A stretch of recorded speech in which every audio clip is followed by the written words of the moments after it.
Eu sou de Goiânia e hoje eu vim compartilhar um pouco da minha história com vocês. História que até hoje eu vivo, né? Minha mãe e meu pai se separaram quando eu tinha meus 8 para 9 anos de idade e meu irmão seus 6 anos de idade, por aí. Meus pais sempre foram muito agressivos um com o outro, sabe? Não agressivos assim de agredir fisicamente, mas verbalmente eles sempre, sabe, estavam se humilhando. Meu pai arrumou outra mulher e foi embora de casa, largou a gente, abandonou a gente.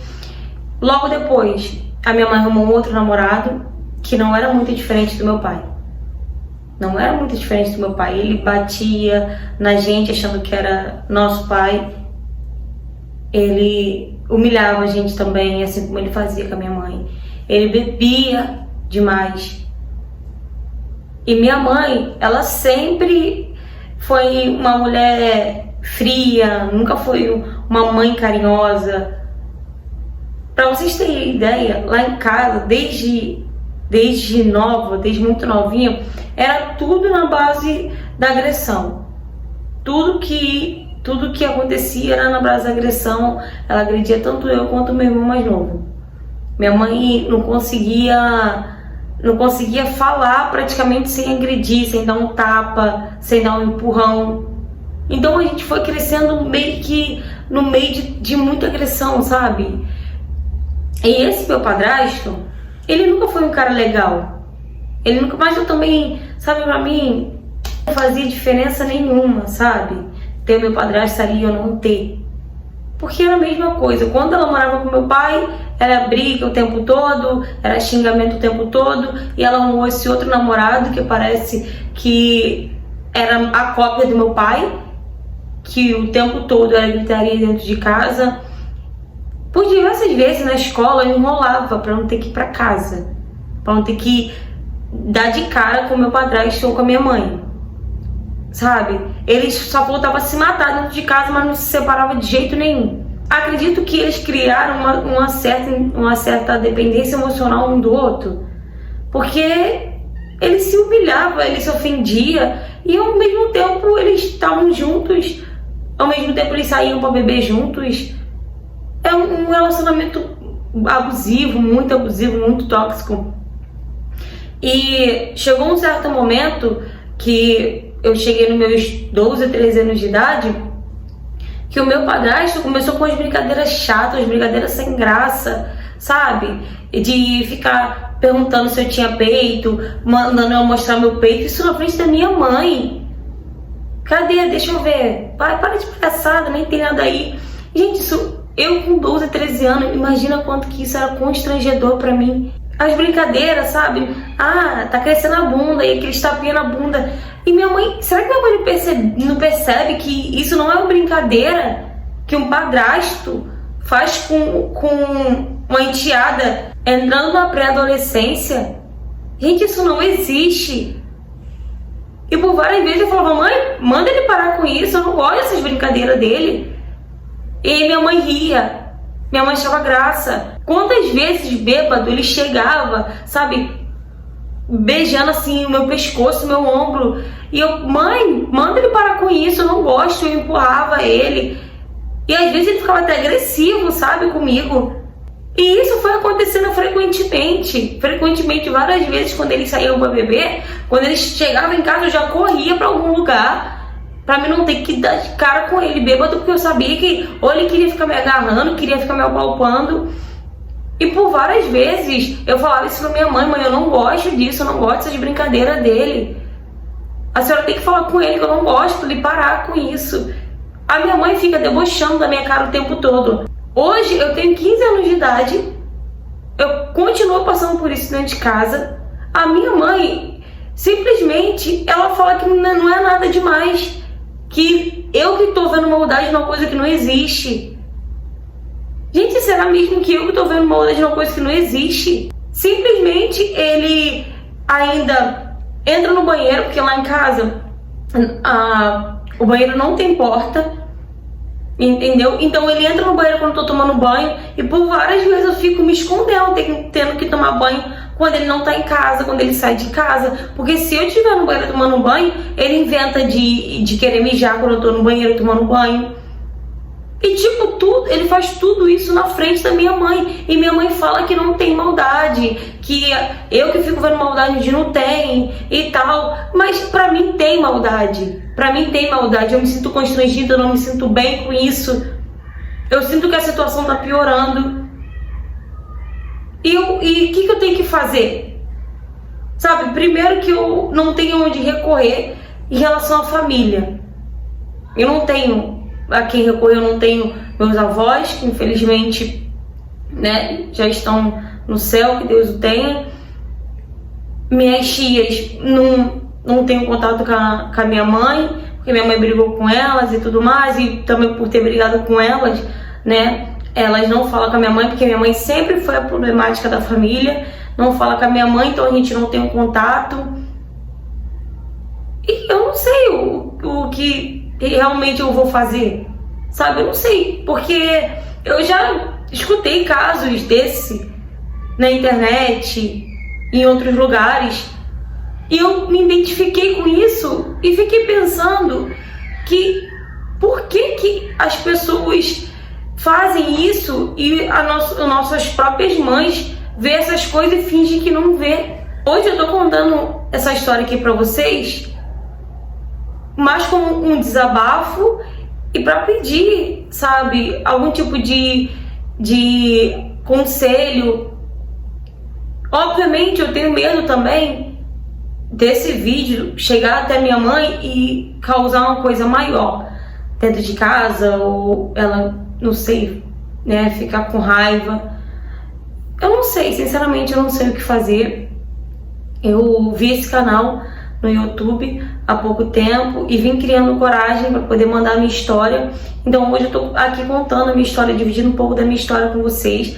Uma história que é chata, constrangedora, e sinceramente eu já pensei em fugir de casa, já pensei em denunciar, mas eu não tenho coragem para nada disso.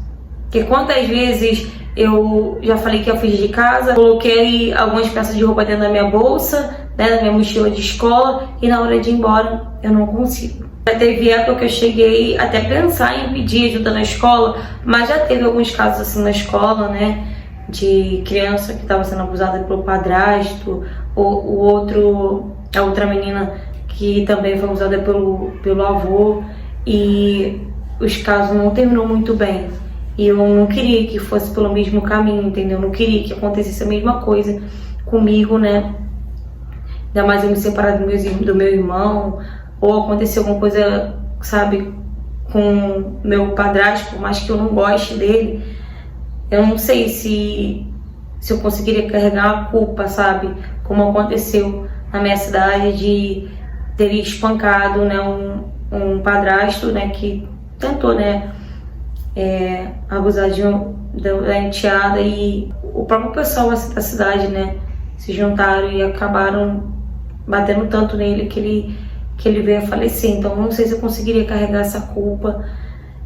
Não é isso, eu só tô, sabe, fazendo um desabafo com vocês e pedindo um conselho, uma orientação mais certa, que não venha prejudicar a mim, o meu irmão, que não venha causar uma grande tragédia, entende? Fala, galera, gente, mais uma história aí, né, que a gente vê um assédio total dentro de casa, da própria casa, pelo padrasto, e a mãe simplesmente finge que não vê, porque pra mim essa mãe tá fingindo que não tá vendo. A gente vê uma menina, né, uma adolescente, pedindo ajuda desesperadamente, porque ela não sabe o que fazer, porque já viu outros casos parecidos com o dela, que acabou numa tragédia, que não acabou muito bem. Então ela tem medo, né, de expor o que acontece dentro de casa, porque a própria mãe vê tudo o que acontece e finge que não vê. Até quando a gente vai ter crianças e adolescentes assim, silenciadas, que não tem voz, não tem voz nenhuma. Que a própria mãe vê a situação acontecendo dentro de casa, vê que aquilo ali pode se agravar, pode acontecer algo pior, e não faz nada, e não toma atitude nenhuma, e continua com o macho. Gente, a gente vai parar onde com isso? Eu fico horrorizada quando eu recebo esse tipo de história. Ah, Ju, mas você fala muito sobre isso aqui no canal. Sim, eu falo muito sobre isso porque eu recebo muitas histórias sobre isso. De 10 histórias que eu recebo, 7 são isso: assédio, abuso infantil. Então é um assunto que eu tenho que falar, gente, porque muitos jovens, muitos adolescentes, muitas crianças passam por isso dentro de casa, igual essa menina que tá passando por um assédio que ela vê que pode piorar, pode chegar num abuso, pode chegar num estupro, entendeu? E tipo, ninguém faz nada, e por medo ela não se abre com outras pessoas, ela acaba não levando isso pra frente. Tanto é que ela fala aqui que trouxe a história mais como desabafo, porque ela já pensou em denunciar, ela já pensou em falar na escola, mas já viu que outras histórias como a dela não acabou muito bem. Então imagina como é que tá a cabeça dessa adolescente, que já vem passando por isso já tem um tempo. Daqui a pouco essa adolescente vai dar um jeito de fugir de casa, vai dar um jeito de se relacionar com o primeiro que aparecer na frente dela para poder ela se livrar do padrasto. Porque é isso que acontece, gente. É isso que acontece com as adolescentes, com as pré-adolescentes que estão vivendo dentro de casa com o abusador, com o assediador, e ela não tem voz, a mãe não acredita, a mãe finge não ver. Então o primeiro que aparecer e quiser tirar ela de casa, independente do que ele vai ser, se ele vai ser um bom homem, se ele vai ser um bom marido ou não, ela não quer saber, ela só quer sair de casa, então ela vai com o primeiro que aparecer. É isso que acontece, infelizmente. E agora eu quero pedir, né, a opinião de vocês. Eu quero que vocês deixem no comentário a opinião de vocês, o conselho de vocês para essa menina também, o que vocês acham que ela deve fazer, tá? Não deixe de comentar, gente. Vocês estão vendo o vídeo, vai ser muito importante o conselho de vocês, né? O comentário de vocês. Talvez ela encontre uma solução em algum comentário, né, que for feito aqui. Então eu peço muito que vocês deixem o comentário de vocês aí, tá? Que vocês curtam bastante, que vocês compartilhem bastante, para também esse vídeo chegar em alguma autoridade e talvez a gente poder fazer alguma coisa. E é isso, galera. Espero que vocês tenham gostado da interpretação. Foi uma interpretação rápida, até porque ela foi bem resumida, né, na história dela. E espero que a gente consiga de alguma forma te ajudar também, né? Espero que não só eu, mas como as pessoas que estão assistindo esse vídeo consiga dar algum conselho, dar a opinião deles e consiga te ajudar de alguma forma, tá bom? Eu, Juliana, acho que ela tem que denunciar, entendeu? Eu acho que ela não tem que esperar pra ver o que vai acontecer, porque foi como ela mesma falou, que cada dia que passa as brincadeiras de mau gosto, né, aí certas atitudes dele vem piorando. Então eu acho sim que ela tem que denunciar. Mas deixe a sua opinião nos comentários. Se você está passando por situação parecida ou conhece alguém que está passando por situação parecida, tá? Diz que sim, denuncie sim, denuncie sim. Não deixe, não fique esperando o pior acontecer. E se você já passou por situação parecida e tem qualquer tipo de história para me contar, seja lá qual foi o tema, me mande mensagem no direct do Instagram. Curta, comenta e compartilha. Me siga nas minhas redes sociais. E se você não for inscrito no canal, aproveita e se inscreve, tá bom? Beijo, beijo e até a próxima.